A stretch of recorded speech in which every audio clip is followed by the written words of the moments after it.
강남 백화점에서 김지영은 평소와 다름없이 일을 시작하고 있었어요. 28살인 지영이는 평일에는 회사에서 일하고 주말에는 이곳 명품 가방 매장에서 일하고 있었습니다. 지영이는 자신의 패션 감각을 무척 자랑스러워했어요. 명품 매장에서 일하면서 사람들을 보는 눈이 생겼다고 스스로 생각하고 있었거든요. 오늘도 매장 앞에서 동료와 이야기를 나누고 있었죠. 저기 봐. 오늘도 그냥 구경만 하러 온 사람들이 벌써 몇 명째야. 동료 미영이가 창밖을 가리키며 한숨을 쉬었습니다. 지영이는 고개를 끄덕이며 맞장구 쳤어요. 맞아요. 정말 그런 사람들이 많아졌어요. 시간만 빼앗기고 물건은 사지도 않는데. 그런데 지영이에게는 더 큰 걱정거리가 있었어요. 바로 일주일 후에 있을 시어머니와의 첫 만남이었습니다. 3년째 사귀고 있는 남자친구 준호는 대기업에서 일하는 괜찮은 남자였어요. 준호가 말하기로는 어머니가 시골에서 올라와 서울 생활에 익숙하지 않은 소박한 분이라고 했습니다. 지영이는 속으로 생각했죠.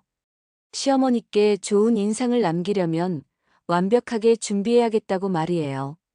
점심시간에 동료들과 수다를 떨던 지영이는 고민을 털어놓았습니다. 시골에서 오시는 시어머니를 어떻게 모셔야 할지 모르겠어요. 서울 생활에 적응하시도록 도와드려야 할 텐데. 동료들은 웃으면서 격려해줬어요. 지영이가 워낙 예쁘고 착하니까 잘 될 거야. 하지만 준호는 가끔 이상한 말을 했습니다. 우리 엄마가 성격이 좀 까다로우시거든. 첫인상을 엄청 중요하게 생각하셔. 지영이는 그냥 나이 드신 분들이 다 그렇다고 생각했어요. 매장에서 일하면서 지영이는 많은 손님들을 만나왔어요. 그러면서 사람을 겉모습으로 판단하는 버릇이 생겼죠. 비싼 옷을 입고 좋은 가방을 든 손님에게는 친절하게 대했지만 그렇지 않은 손님들에게는 좀 차갑게 대하는 경우가 많았습니다. 오늘도 지영이는 매장을 정리하면서 생각했어요. 역시 사람은 첫인상이 중요해. 어떻게 생겼는지만 봐도 돈이 있는지 없는지 알 수 있잖아. 이런 생각이 앞으로 벌어질 끔찍한 일의 시작이 될 줄은 그때는 몰랐겠죠. 준호와 전화 통화를 하던 지영이는 들뜬 목소리로 말했습니다. 오빠, 나 그날 입을 옷도 새로 사고 머리도 예쁘게 할 거야. 어머니께 정말 좋은 인상 남길 자신 있어. 준호는 잠시 말이 없더니 대답했어요. 그래, 부탁해. 우리 엄마가 정말 까칠하시거든. 그때 지영이는 몰랐습니다. 자신이 그토록 자신만만해하던 첫인상과 외모로 사람을 판단하는 눈이 곧 자신의 인생을 송두리째 뒤바꿔 놓을 거라는 것을요. 며칠이 지났습니다. 지영이는 평소보다 더 열심히 매장 일에 매달리고 있었어요. 시어머니를 만나기 전에 새 옷을 사야겠다는 생각에 할인 혜택을 알아보고 있었거든요. 그날 오후 매장에 중년 아주머니 한 분이 들어오셨습니다. 옷차림이 수수하고 가방도 별로 비싸 보이지 않았어요. 지영이는 속으로 생각했죠. 또 구경만 하고 가실 분이구나. 실례합니다. 혹시 가방 좀 볼 수 있을까요? 아주머니가 조심스럽게 물어보셨습니다. 지영이는 대충 고개를 끄덕이며 대답했어요. 네, 보세요. 하지만 여기 가방들은 좀 비싸요. 아주머니는 아무 말 없이 매장을 둘러보기 시작했습니다. 그런데 이상하게도 가장 비싼 가방들 앞에서 유독 오래 머물렀어요. 100만 원이 넘는 가방들 말이죠. 지영이는 동료 미영이에게 작은 목소리로 말했습니다. 저분 뭐야? 돈도 없으면서 비싼 것만 보고 계시네. 미영이도 고개를 끄덕였어요. 맞아. 그냥 구경하고 가실 것 같은데. 그때 아주머니가 지영이를 불렀습니다. 아가씨, 이 가방 얼마예요? 지영이는 시큰둥한 표정으로 가격표를 가리켰어요. 여기 써 있어요. 120만 원이에요. 아주머니는 잠시 생각하더니 물어보셨습니다. 혹시 현금으로 사면 할인해 주시나요?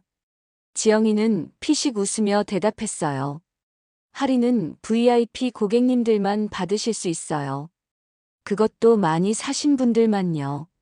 그 말을 들은 아주머니의 표정이 살짝 굳었습니다. 하지만 아무 말 없이 고개만 끄덕이셨어요. 그냥 구경만 할게요. 지영이는 다른 손님이 들어오자 그쪽으로 달려갔습니다. 명품 브랜드 옷을 입은 젊은 여자였거든요. 어서 오세요. 뭘 찾고 계세요? 목소리가 확연히 달랐어요. 아까 그 아주머니는 한참 동안 매장을 둘러보시더니 조용히 나가셨습니다. 지영이는 동료에게 말했어요. 역시 그냥 구경만 하고 가시네. 시간만 낭비했네. 그날 저녁 준호에게서 전화가 왔습니다. 지영아, 우리 엄마가 내일 서울 올라오신대. 원래 다음 주였는데 갑자기 일정이 바뀌셨어. 지영이는 깜짝 놀랐어요. 헉, 정말요? 그럼 언제 뵐 거예요? 아직 정확하지 않아. 엄마가 먼저 서울 구경을 좀 하시고 싶다고 하시거든. 백화점이나 쇼핑몰 같은 곳도 가보고 싶어 하시고. 지영이는 안도했어요. 그럼 조금 여유가 있겠네요. 준호가 말을 이었습니다. 그런데 말이야. 우리 엄마가 사람 보는 눈이 정말 정확하셔. 첫 번째 만났을 때 그 사람이 어떤 사람인지 바로 알아보신다고. 지영이는 긴장이 되기 시작했어요. 괜찮을 거야. 나 사람들한테 인상 좋다는 소리 많이 들어. 지영이가 자신 있게 말했죠. 준호는 웃으며 대답했어요. 그래, 나도 그렇게 생각해. 하지만 조심해. 우리 엄마는 정말 까다로우시거든. 전화를 끊고 나서 지영이는 거울을 보며 생각했습니다. 시어머니가 내일 서울에 오신다니. 혹시 우리 매장에도 오실까? 그럼 미리 인사라도 드릴 수 있을 텐데. 하지만 지영이는 몰랐습니다. 바로 오늘 오후에 자신이 차갑게 대했던 그 아주머니가 곧 자신의 운명을 바꿀 분이라는 것을요. 그렇게 하루가 지나고 다음 날 아침이 밝았습니다. 지영이는 평소보다 일찍 매장에 나와 청소를 하고 있었어요. 오늘따라 마음이 왠지 설렜습니다. 시어머니가 서울에 올라오신다는 준호의 말이 계속 머릿속을 맴돌았거든요. 혹시나 해서 화장도 평소보다 더 신경 써서 하고 왔어요. 매장이 문을 연 지 1시간쯤 지났을 때였습니다. 유리문이 열리면서 누군가 들어오는 소리가 났어요. 지영이는 환한 미소를 지으며 고개를 들었죠. 그런데 어제 봤던 그 아주머니였습니다. 여전히 수수한 옷차림에 별로 비싸 보이지 않는 가방을 들고 계셨어요. 지영이는 속으로 한숨을 쉬었죠. 또 구경만 하러 오셨나 보다. 실례합니다. 어제 그 가방 말인데요. 아주머니가 조심스럽게 말을 꺼내셨습니다. 지영이는 귀찮다는 표정을 숨기지 못했어요. 아, 네. 어떤 가방 말씀이세요? 120만 원짜리 검은색 가방요. 그것 좀 다시 보고 싶은데. 아주머니의 목소리에는 진심이 담겨 있었습니다. 하지만 지영이는 별로 관심이 없어 보였어요. 지영이는 시큰둥하게 가방을 꺼내 카운터에 올려놓았습니다. 보세요. 하지만 어르신, 이 가방 정말 비싸요. 현금으로도 100만 원이 넘어요. 아주머니는 가방을 이리저리 살펴보셨어요. 손으로 가죽을 만져보시고 지퍼도 열어보시고 안쪽도 꼼꼼히 보셨죠. 좋은 가방이네요. 며느리 선물로 주려고 하는데. 지영이는 속으로 생각했어요. 며느리 선물이라고 하시는데 저런 옷차림으로 100만 원짜리 가방을 사실 리가 있나? 그냥 보고 가시겠지. 그때 다른 손님이 들어왔습니다. 명품 코트를 입고 비싼 신발을 신은 젊은 여자였어요. 지영이는 바로 그쪽으로 달려갔습니다. 어서 오세요. 어떤 걸 찾고 계세요? 아주머니는 혼자서 가방을 보고 계셨어요. 가끔 지영이를 불러보려고 하셨지만 지영이는 다른 손님에게만 집중하고 있었죠. 한참 후에 명품 손님이 나가고 나서야 지영이가 다시 아주머니에게 왔습니다. 어떠세요? 마음에 드세요? 목소리에는 성의가 없었어요. 좋아요. 그런데 색깔이 좀 더 밝은 건 없나요?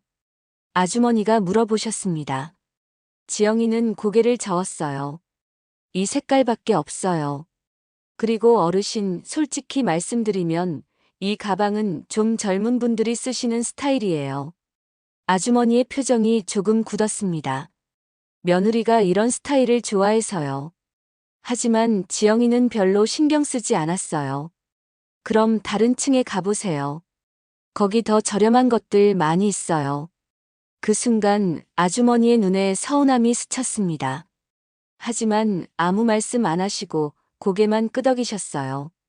그럼 그렇게 할게요. 감사합니다. 아주머니가 돌아서서 나가려고 하는데 지영이가 마지막으로 한마디 더 했습니다. 어르신, 여기는 진짜 비싸니까 다른 곳에서 사시는 게 나을 것 같아요. 아주머니는 걸음을 멈추고 뒤돌아보셨습니다. 그 눈빛에는 뭔가 다른 감정이 담겨 있었어요. 하지만 조용히 말씀하셨죠. 알겠습니다. 좋은 하루 되세요. 그렇게 아주머니는 매장을 나가셨습니다. 지영이는 동료에게 말했어요. 시간만 잡아먹었네. 살 돈도 없으면서 왜 자꾸 와서 귀찮게 하시지. 하지만 지영이는 전혀 몰랐습니다. 지금 막 나간 그 아주머니가 자신의 모든 것을 바꿔놓을 분이라는 것을요. 아주머니가 나간 지 10분 정도 지났을 때였습니다. 매장 매니저인 김 과장이 급하게 들어왔어요. 얼굴이 새하얗게 질려 있었죠. 지영아, 방금 여기 오신 분 어디 가셨어? 김 과장의 목소리가 떨리고 있었습니다. 지영이는 고개를 갸웃거렸어요. 누구 말씀이세요? 아까 검은 가방 보신 분 말이야. 나이 드신 여자분. 김 과장이 다급하게 물어봤습니다. 지영이는 어깨를 으쓱했어요. 아, 그분요. 벌써 나가셨는데요. 왜요? 김 과장은 머리를 감싸 쥐었습니다. 아이고, 어떻게 하지? 지영아, 그분이 누구신지 알아. 지영이는 영문을 모르겠다는 표정이었어요. 그냥 가방 구경하러 오신 분인데요. 아니야. 그분이 우리 백화점 대주주 며느리셨어. 김 과장의 말에 지영이는 깜짝 놀랐습니다. 뭐라고요? 방금 위에서 전화 왔어. 그분이 우리 매장 직원 태도가 너무 불친절했다고 컴플레인 넣으셨다고. 김 과장이 식은땀을 흘리며 말했어요. 지영이는 당황스러웠습니다. 저는 그냥 평소처럼 했는데요. 별로 무례하게 하지 않았어요. 하지만 김 과장의 표정은 점점 어두워졌어요. 평소처럼 했다고. 지영아, 너 혹시 그분한테 다른 층 가보라고 했어? 김 과장이 물어봤습니다. 지영이는 고개를 끄덕였어요. 네, 더 저렴한 걸 찾으신다고 해서. 김 과장은 한숨을 푹 쉬었습니다. 지영아, 그분이 우리 매장에서 가장 비싼 가방을 사려고 하셨던 거야. 현금으로 말이야. 지영이는 믿을 수 없다는 표정이었어요. 하지만 그분 옷차림이 그렇게 비싸 보이지 않았는데요. 돈이 많으신 분 같지 않았어요. 그래서 문제라고. 김 과장이 고개를 저었습니다. 진짜 돈 많은 사람들은 평소에 수수하게 다니는 경우가 많아. 특히 나이 드신 분들은 더 그래. 그때 지영이 핸드폰이 울렸습니다. 준호에게서 온 전화였어요. 지영이는 떨리는 목소리로 받았습니다. 여보세요. 지영아, 큰일 났어. 준호의 목소리가 심각했습니다. 우리 엄마가 갑자기 만나기 싫다고 하셔. 뭐라고요? 지영이의 얼굴이 하얗게 질렸어요.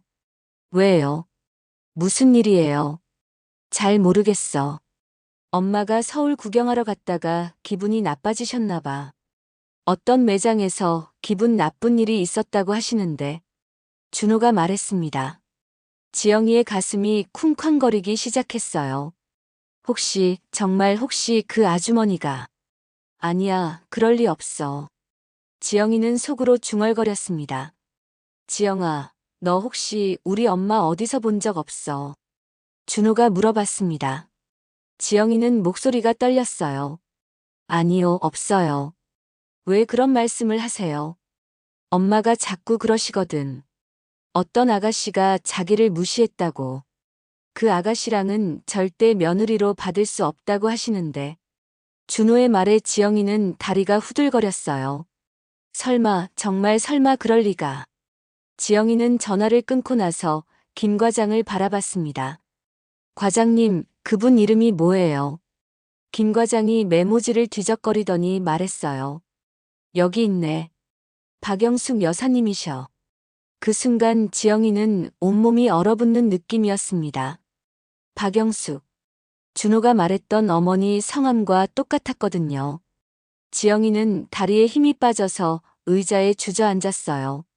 머릿속이 하얗게 변하면서 아무 생각도 할 수 없었죠.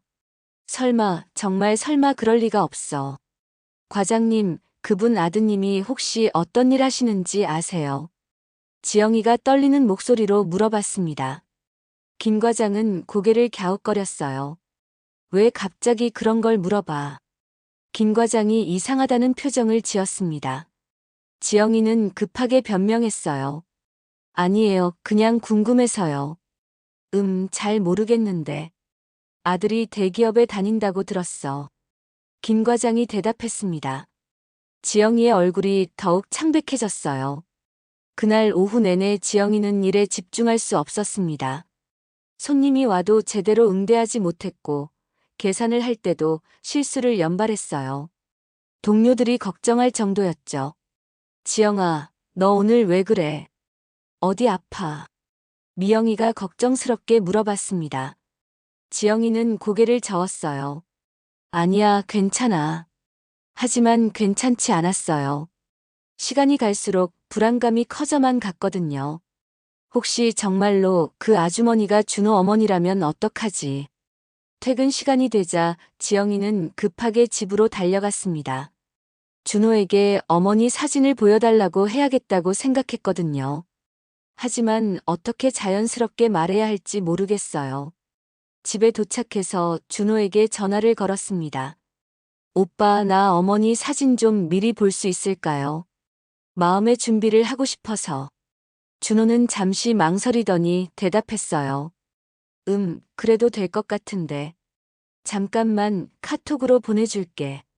몇 분 후 준호에게서 사진이 왔습니다. 지영이는 떨리는 손으로 사진을 열어봤어요. 그리고 그 순간 세상이 무너지는 느낌이었습니다. 사진 속 여자분은 분명히 오늘 매장에 온 그 아주머니였어요.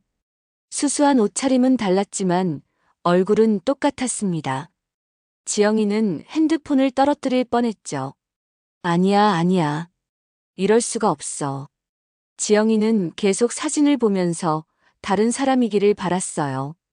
하지만 아무리 봐도 같은 사람이었습니다. 그때 다시 준호에게서 전화가 왔어요. 지영아, 사진 봤어. 어떠셔? 멋지시지? 지영이는 목소리를 간신히 내었습니다. 네, 좋으신 분 같아요. 그런데 오빠 어머니가 어디 쇼핑 가셨다고 했죠? 백화점이나 명품 매장 같은데 가보고 싶어 하셨어. 평소에 그런 곳 잘 안 가보셨거든. 준호가 말했습니다. 지영이는 더 이상 참을 수 없었어요. 오빠, 혹시 어머니가 어떤 매장에서 기분 나빴다고 하셨나요? 어떤 아가씨가 자기를 무시했다고 하시더라고. 나이 드신 분이라고 얕보고 차갑게 대했다면서. 준호의 말에 지영이는 눈앞이 캄캄해졌어요. 그 아가씨가 혹시 어떻게 생겼다고 하셨어요? 지영이가 마지막 희망을 걸고 물어봤습니다. 예쁘장하고 젊은 아가씨라고 하셨어. 명품 매장에서 일하는 것 같았다고도 하시고. 준호가 대답했습니다. 지영이는 더 이상 말할 수 없었어요. 전화를 끊고 나서 바닥에 주저앉았습니다. 정말로 자신이 무시했던 그 아주머니가 시어머니였던 거예요. 어떡하지, 어떡하지. 지영이는 머리를 감싸 쥐고 울음을 터뜨렸습니다. 이제 모든 게 끝난 것 같았어요. 자신의 평생 행복이 한순간에 사라져버린 느낌이었죠. 그날 밤 지영이는 한숨도 잘 수 없었어요. 계속 오늘 있었던 일이 머릿속을 맴돌았거든요. 어머니께 어떻게 사과를 드려야 할지, 준호에게는 뭐라고 말해야 할지 아무 생각이 나지 않았습니다. 다음 날 아침 지영이는 새벽부터 일어나 준호에게 전화를 걸었어요. 목소리가 떨리고 있었죠. 오빠, 나 어머니께 사과드리고 싶어요. 갑자기 왜 그래? 준호가 이상하다는 듯 물어봤습니다. 지영이는 용기를 내어 말했어요. 사실은 어제 어머니를 뵈었어요. 뭐라고? 준호의 목소리가 놀라움으로 가득 찼습니다. 언제 어디서? 우리 매장에 오셨었어요. 그런데 저는 어머니인 줄 모르고. 지영이가 눈물을 흘리며 말했습니다. 정말 죄송해요. 제가 너무 무례하게 대했어요. 잠깐. 너가 그 아가씨야. 준호의 목소리가 차갑게 변했어요. 엄마가 말씀하신 그 불친절한 직원이 너였다고. 지영이는 울면서 대답했어요. 미안해요. 정말 미안해요. 저는 어머니인 줄 몰랐어요. 그냥 평소처럼 했을 뿐이에요. 평소처럼. 준호가 비웃듯 말했습니다. 그럼 너는 평소에 나이 드신 분들을 그렇게 무시하고 다닌다는 거야.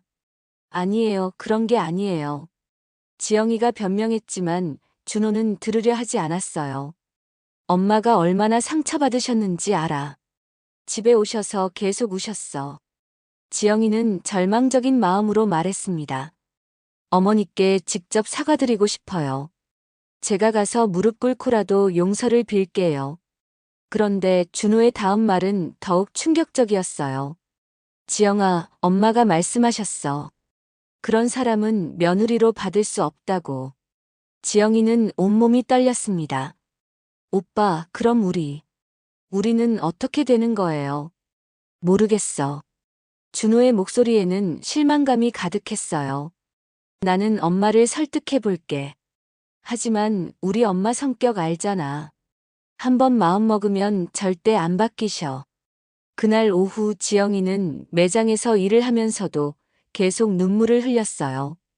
동료들이 무슨 일이냐고 물어봤지만 대답할 수가 없었죠. 김 과장이 지영이를 불렀습니다. 지영아, 위에서 또 전화 왔어. 그분이 우리 매장에 다시는 오지 않겠다고 하시네. 지영이는 고개를 푹 숙였어요. 죄송해요, 과장님. 제가 정말 잘못했어요. 그런데 더 큰 문제가 있어. 김 과장의 표정이 심각해졌습니다. 그분이 우리 백화점 다른 매장들에도 이 일을 알리셨대. 직원 교육이 제대로 안 되어 있다고. 지영이는 얼굴이 새하얗게 질렸어요. 그럼 저는 어떻게 되는 거예요? 일단은 서면 사과문을 써야 할 것 같아. 그리고 김 과장이 말을 멈췄습니다.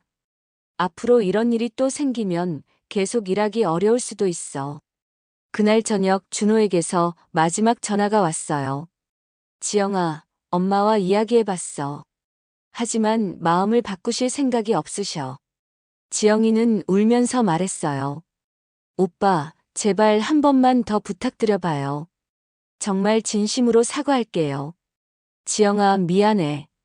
준호의 목소리도 흔들리고 있었어요. 나도 엄마를 설득해봤지만 소용없었어. 엄마 말씀이 그런 마음씨를 가진 사람과는 가족이 될 수 없다고 하셔. 그럼 우리는 정말 끝인 거예요. 지영이가 절망적으로 물어봤습니다. 준호는 한참 말이 없다가 대답했어요. 미안해, 지영아. 정말 미안해. 하지만 나는 엄마를 거역할 수 없어. 전화가 끊어진 후 지영이는 바닥에 주저앉아 펑펑 울었습니다.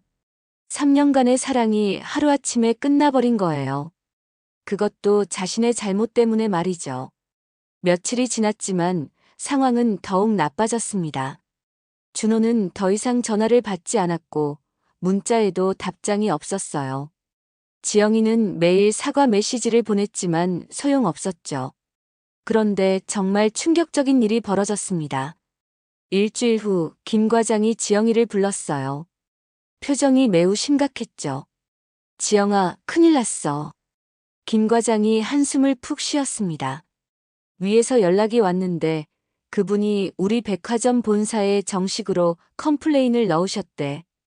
지영이는 얼굴이 하얗게 질렸어요. 어떤 내용이요? 직원의 불친절한 태도와 고객 차별 대우에 대한 개선 요구서를 보내셨어. 김 과장이 서류를 보여주며 말했습니다. 그리고 더 심각한 건 그분이 우리 백화점 주요 투자자 중 한 분이시라는 거야. 지영이는 다리에 힘이 빠져 의자에 앉았어요. 투자자요. 응, 그분 남편이 이 백화점 지분을 많이 가지고 계신데, 그래서 본사에서 이 일을 매우 심각하게 보고 있어. 김 과장의 말에 지영이는 절망에 빠졌습니다. 그럼 저는 어떻게 되는 거예요? 지영이가 떨리는 목소리로 물어봤어요. 일단 이번 주까지만 나오고 다음 주부터는 출근하지 마. 김 과장이 미안하다는 표정으로 말했습니다. 정식회고 절차는 나중에 진행할 거야. 지영이는 모든 것이 무너지는 기분이었어요. 사랑하는 사람도 잃고 일자리까지 잃게 된 거죠. 그것도 모두 자신의 잘못 때문에 말이에요. 그날 저녁 지영이는 마지막으로 준호 집 앞에 찾아갔습니다. 시어머니께 직접 사과드리고 싶었거든요. 하지만 아파트 경비원이 막았어요. 죄송합니다. 주민분이 면회 거부하라고 하셨습니다. 경비원이 미안하다는 표정으로 말했습니다. 지영이는 아파트 앞에서 한참을 서 있었어요. 혹시나 해서 준호나 시어머니가 나오시기를 기다렸지만 아무도 나오지 않았죠. 며칠 후 동네에서 우연히 준호를 만났습니다. 지영이는 달려가서 붙잡았어요. 오빠, 제발 한 번만 더 기회를 주세요. 준호는 지영이를 차갑게 바라봤습니다. 지영아, 이제 그만해. 엄마 마음은 절대 안 바뀌어. 저 정말 뉘우치고 있어요. 앞으로는 절대 그런 일 없을 거예요. 지영이가 울면서 매달렸지만 준호는 고개를 저었어요. 지영아, 엄마가 말씀하셨어. 사람의 본성은 쉽게 바뀌지 않는다고. 그리고 나도 생각해보니까 맞는 것 같아. 준호의 말이 지영이의 가슴을 찔렀습니다. 그럼 3년 동안의 우리 사랑은 아무것도 아니었다는 거예요. 지영이가 절규했어요. 사랑만으로는 결혼할 수 없어. 준호가 돌아서면서 마지막으로 말했습니다. 미안해, 지영아. 잘 살아. 그렇게 모든 것이 끝났습니다. 지영이는 길 한복판에서 무릎을 꿇고 울었어요. 지나가는 사람들이 쳐다봤지만 신경 쓸 겨를이 없었죠. 집에 돌아온 지영이는 거울을 보며 생각했습니다. 내가 왜 그랬을까? 왜 사람을 겉모습으로만 판단했을까? 하지만 이제 모든 게 늦었어요. 그때부터 지영이의 진짜 고통이 시작되었습니다. 몇 달이 지난 후였어요. 지영이는 새로운 일자리를 찾고 있었지만 쉽지 않았습니다. 백화점에서 해고된 이유가 알려지면서 다른 곳에서도 취업하기 어려워졌거든요. 그러던 어느 날 동네 카페에서 우연히 옛 동료 미영이를 만났어요. 미영이는 지영이를 보자 반갑다면서도 어딘가 어색한 표정을 지었죠. 지영아, 어떻게 지내? 미영이가 조심스럽게 물어봤습니다. 지영이는 씁쓸하게 웃었어요. 그냥 지내고 있어. 너는 매장에서 잘 지내지? 응, 그런데 말이야. 미영이가 망설이더니 말했습니다. 너 소식 들었어. 준호 씨 결혼한다는 거. 지영이는 가슴이 철렁 내려앉았어요. 뭐라고? 정말이야. 응, 지난달에 약혼했대. 미영이가 조심스럽게 말했습니다. 그런데 더 놀라운 건 신부가 누구인지 알면 깜짝 놀랄 거야. 지영이는 궁금했지만 동시에 듣기 싫었어요. 누구인데? 기억나지? 예전에 우리 매장에 자주 오시던 김 대리님. 그분 딸이야. 미영이의 말에 지영이는 입이 벌어졌습니다. 김 대리님 딸이라고. 그 예쁘고 착한 아가씨. 지영이가 물어봤어요. 미영이는 고개를 끄덕였죠. 맞아. 그런데 더 재밌는 건 그분이 시어머니를 처음 만났을 때 얘기야. 미영이가 속삭였습니다. 지영이는 귀를 기울였어요. 무슨 일이 있었는데? 그분이 처음에 시어머니를 못 알아봤대. 그런데 시어머니가 일부러 수수하게 입고 오셔서 며느리 인성을 테스트하신 거야. 미영이가 말했습니다. 그래서 어떻게 됐는데? 지영이가 떨리는 목소리로 물어봤어요. 그분이 시어머니께 정말 정중하게 대했대. 옷차림이 수수해도 깍듯하게 인사하고 자리도 양보하고. 시어머니가 그 모습을 보시고 바로 마음에 들어 하셨다는 거야. 미영이의 말에 지영이는 허탈했습니다. 결국 지영이와 정반대였던 거죠. 같은 상황에서 완전히 다른 선택을 한 거예요. 그리고 또 들은 얘기가 있어. 미영이가 계속 말했습니다. 시어머니가 원래 우리 백화점 큰 주주셨는데 지영이 일 때문에 지분을 다 정리하셨대. 지영이는 충격을 받았어요. 그럼 우리 백화점은 어떻게 되는 거야? 큰 타격이지. 매출도 많이 떨어졌고 직원들도 몇 명 그만뒀어. 미영이가 한숨을 쉬었습니다. 모두 내 때문이라고 생각하고 있어. 지영이는 죄책감에 고개를 숙였어요. 자신 때문에 무고한 사람들까지 피해를 봤다는 생각에 견딜 수 없었거든요. 그리고 준호 씨 결혼식이 다음 주래. 미영이가 마지막으로 말했습니다. 정말 화려하게 한다는데 시어머니가 무척 좋아하신다고 해. 지영이는 집에 돌아와서 하루 종일 울었습니다. 자신이 잃어버린 모든 것들이 다른 사람에게는 행복이 되어 있었거든요. 몇일 후 지영이는 우연히 준호의 결혼식 사진을 보게 되었어요. 인터넷 기사에 올라온 거였는데 정말 행복해 보였습니다. 특히 시어머니의 밝은 표정이 인상적이었어요. 새 며느리와 함께 웃고 있는 모습을 보니 지영이는 더욱 후회가 밀려왔죠. 사진 댓글에는 이런 글들이 달려 있었어요. 신부가 정말 예의 바르고 착해 보인다. 시어머니가 무척 좋아하시는 것 같다. 정말 좋은 가정을 이룰 것 같다.